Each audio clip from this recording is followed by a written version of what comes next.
नमस्कार, आप सबका मेरे वीडियो में बहुत बहुत स्वागत है। आज हम सुनेंगे भीष्म पंचक की व्रत कथा। और क्योंकि सनातन धर्म में भीष्म पंचक के 5 दिवसों को काफ़ी मंगलकारी बताया गया है। वैसे तो जब भी कोई पंचक लगता है तो कहा जाता है कि कोई भी शुभ कार्य नहीं करना चाहिए। भीष्म पंचक इकलौता ऐसा पंचक है जिसे मंगलकारी बताया गया है। ऐसा माना जाता है कि इस व्रत को करने से जीवन में किए जाने वाले हर कार्य में सफलता मिलती है। कार्तिक महीने की शुक्ल पक्ष एकादशी से पूर्णिमा तक का व्रत भीष्म पंचक व्रत के नाम से जाना जाता है। इस दिन महाभारत के मुख्य पात्र गंगा पुत्र भीष्म की पूजा की जाती है। भीष्म पंचक को पंच भिक्खु के नाम से भी जाना जाता है।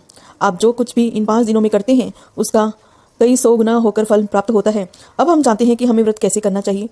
जिन्होंने कार्तिक के पूरे महीने में व्रत किया है तो वे भीष्म पंचक व्रत जैसे व्रत को करते आ रहे होंगे, लेकिन इन 5 दिनों में अन्न का त्याग करना पड़ता है। लेकिन जिन्होंने कार्तिक के महीने में अभी तक कुछ भी नियम नहीं लिया है तो ये 5 दिन आपके लिए वरदान है। इन 5 दिनों में स्नान, दीपदान आदि का नियम ले सकते हैं। पूरे महीने के कार्तिक व्रत का फल आपको प्राप्त होगा। देव उठनी एकादशी पर व्रत का संकल्प लें। भगवान विष्णु की पूजा करनी है। पंच भीग व्रत की कथा सुननी है। आप 5 दिन फलाहार लेकर व्रत धारण कर सकते हैं। इन 5 दिनों में ब्रह्म मुहूर्त में स्नान, 365 बत्तियों का दीपदान, गंगा स्नान, अन्न का दान आदि कर सकते हैं। इससे आपको अत्यंत पुण्य फल की प्राप्ति होती है। स्नान के जल में थोड़ा सा गंगा जल, आंवले का रस या आंवले का चूर्ण या थोड़े से काले तिल डालकर स्नान करें। हर हर गंगे बोलें और सभी नदियों के नाम बोल सकते हैं। इसके बाद भगवान सूर्य को इन 5 दिनों में अर्घ्य अवश्य प्रदान करना है। तुलसी माता की पूजा अर्चना करनी है। भीष्म पितामह को अर्घ्य प्रदान करना है। ब्रह्मचार्य का पालन करें। दीपदान करना है। देखिए, इन 5 दिनों में आप 108 बत्तियों का दीपदान, 365 बत्तियों का दीपदान, 35 बत्तियों का दीपदान भी कर सकते हैं। तुलसी जी की सूखी हुई लकड़ी से भी दीपदान कर सकते हैं। इन 5 दिनों में आप एक सूखा नारियल लें, उससे 2 हिस्से काट लें और इस तरह से आपको अगले दीपक तैयार हो जाएंगे। इसमें आप 365 बत्तियों या 108 बत्तियां लगाकर दीपदान कर सकते हैं।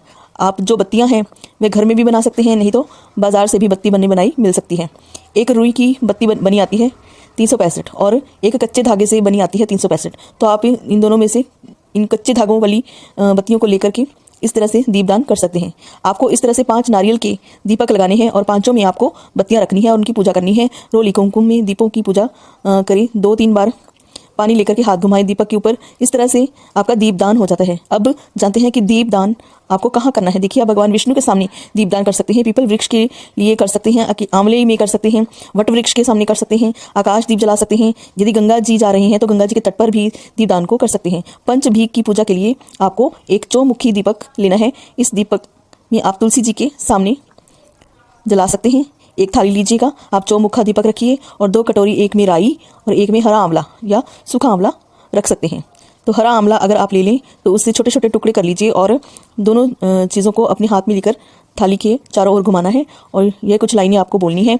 सुन नहाई पड़वा नहाई, पंच रतन पंच तीरथ पंच भिक्खु नहाई, 1 टका मेरी गांठ में सुनियो रघुराई, आधे का लाई आंवला आधे की लाई राई, राई दमोदर सांवरा, जिसने सृष्टि रचाई राजा के घर उतरी पुत्री बनकर आई, राजा लाया ब्याह कर रानी बनकर आई, 4 चक्कर 4 मक्कड़ 4 दिए की लो मैं तुमसे पूछ किशन जी कब निशारा होए, जब आएगा कार्तिक का महीना तब निशारा होए, जब नहाएंगे कार्तिक का महीना तब निशारा होए। इस तरह से आप इन लाइनें को बोल सकते हैं और जब ये पूरी हो जाए तो इसके बाद जो आपके हाथ में राई और आंवला है उसको दीपक की थाली में रख दें। तो इस तरह से आप यह पंच भिक्खु की पूजा कर सकते हैं। आपको ये एक ही दिन करना है। पहले एकादशी वाले दिन कर सकते हैं या पूर्णमासी के दिन भी कर सकते हैं। तो यह जो पंच भिक्खु व्रत ऐसा है कि महाभारत के कुरुक्षेत्र युद्ध में समाप्ति के बाद भीष्म ने अपने भौतिक शरीर छोड़ने से पहले व्रत का पालन किया था। इस व्रत के महात्म्य का वर्णन पद्म पुराण में मिलता है। यह व्रत रखने से संयम और सात्विकता आती है। इस व्रत में आपको अन्न का त्याग करना पड़ता है। आप फलाहार ले सकते हैं, दूध दही आदि ले सकते हैं। इसमें अन्न नहीं खाया जाता। बस इस बात का ध्यान रखना पड़ता है कि कार्तिक पूर्णिमा पर आपको अपने इस व्रत का उद्यापन करना है। फिर पड़वा पर चिड़ा चिड़ी की कथा सुनकर भगवान को खिचड़ी का भोग लगाकर व्रत का पालन करते हैं। पंच भी को व्रत में देखिए तर्पण भी किया जाता है। तो तर्पण करने के बाद भगवान महापुराण या गीता का पाठ करना चाहिए। निसंतान दंपत्ति को संतान की प्राप्ति होती है, सुख सम्मान में वृद्धि होती है।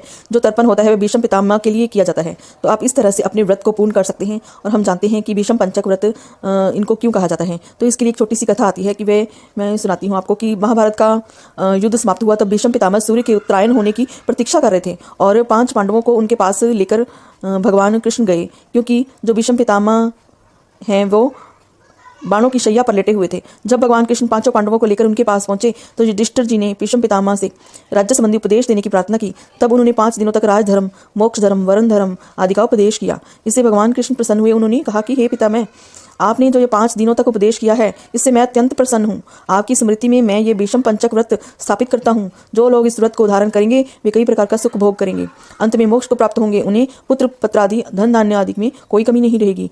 वे आयु पर्यंत हर प्रकार के भौतिक सुखों को प्राप्त करेंगे।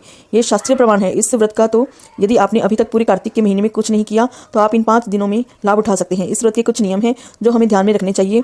आप सबसे पहले व्रत का संकल्प लेंगे। जब स्नान करेंगे तो तारों की छांव में ही स्नान करना है। आपको ज़्यादा से ज़्यादा मंत्र का जाप करना है। विष्णु सहस्त्र नाम का मंत्र करिएगा। और विधि इसमें आपको बहुत सरल तरीके से इस प्रकार बता रहे हैं जो शास्त्रों में वर्णित हैं। तो इस विधि को थोड़ा सा कठिन है, मुश्किल है। हम जो विधि आसान है उस विधि से भी आप पंचभिकु व्रत कर सकते हैं। तो जितना इन 5 दिनों में मंत्र जाप किया होता है उतना ही हमें लाभ प्राप्त होता है। आकाश दीप भी आपको अवश्य प्रचलित करना है। तो ये जो व्रत है, वैसे तो जो शास्त्रों में लिखा है निराहार लिखा है, निराहार रहकर व्रत करना चाहिए, लेकिन ये संभव सबके लिए नहीं है। तो आप एक समय फलाहार कर सकते हैं। आप दिन में चाय दूध आदि ले सकते हैं, ड्राई फ्रूट्स खा सकते हैं। शाम की पूजा के बाद आप भगवान को फलाहार का भोग लगा करके अपना भी व्रत खोल सकते हैं। उद्यापन कार्तिक पूर्णिमा को करें तो आपको पंडित पंडिता आनी को बुला करके अपने घर में भोजन करा सकते हैं। उन्हीं वस्तुओं का दान दें, छाता, जूते, चप्पल, गर्म कपड़े आदि का दान दें। तो जो आपकी श्रद्धा हो, जितना सामर्थ्य हो, उस हिसाब से दान दक्षिणा देकर के आप अपने व्रत को पूर्ण कर सकते हैं। इन 5 दिनों में चाहे तो अखंड दीपक प्रज्वलित कर सकते हैं। अखंड दीपक जला करना भी बहुत शुभ माना जाता है। इस तरह से आप अपने व्रत को पूर्ण करिएगा, व्रत का फल आपको अवश्य प्राप्त होगा। तो कुछ सरल उपाय इस प्रकार हैं इन दिनों में जो आपको करने हैं। तो 365 बत्ती का दिया जला रहे हैं या 108 का दिया जला रहे हैं तो अंदर एक लौंग और थोड़ी सी काली हल्दी का टुकड़ा डाल लीजिएगा। यह अत्यंत शुभ माना जाता है। तो अभी तक कोई भी दीपदान अगर आपने नहीं किया है तो आपको दीपदान अवश्य करना है। अंधेरे स्थान पर दीपदान का विशेष महत्व है। एक तुलसी जी को जाप करने वाली माला होती है, तो उसको आप अपने घर में मंदिर में भगवान विष्णु को इन 5 दिनों के लिए पहना दीजिए। उनके गले में 5 दिन तक जब आप अपने मंदिर में विराजमान विष्णु जी के गले में यह माला पहनाएं तो आप मंत्र आदि करेंगे तो यह माला अपने आप अभिमंत्रित हो जाती है। तो इन दिनों के बाद यदि आप चाहें तो तुलसी जी की माला खुद भी धारण कर सकते हैं या मंदिर में आप इसको रख दीजिएगा। इस पर आप बाद में जाप भी कर सकते हैं। तो इन दिनों में चावल का दान अवश्य करना है। एकादशी के दिन, द्वादशी के दिन, इन 5 दिनों में किसी भी दिन चावल का दान कर सकते हैं। इन 5 दिनों में आपको तुलसी का पौधा भी दान अवश्य करना चाहिए। आप यदि किसी को दान कर सकते हो तो दान कर दीजिए, नहीं तो आप मंदिर में इस पौधे को रखकर आ सकते हैं।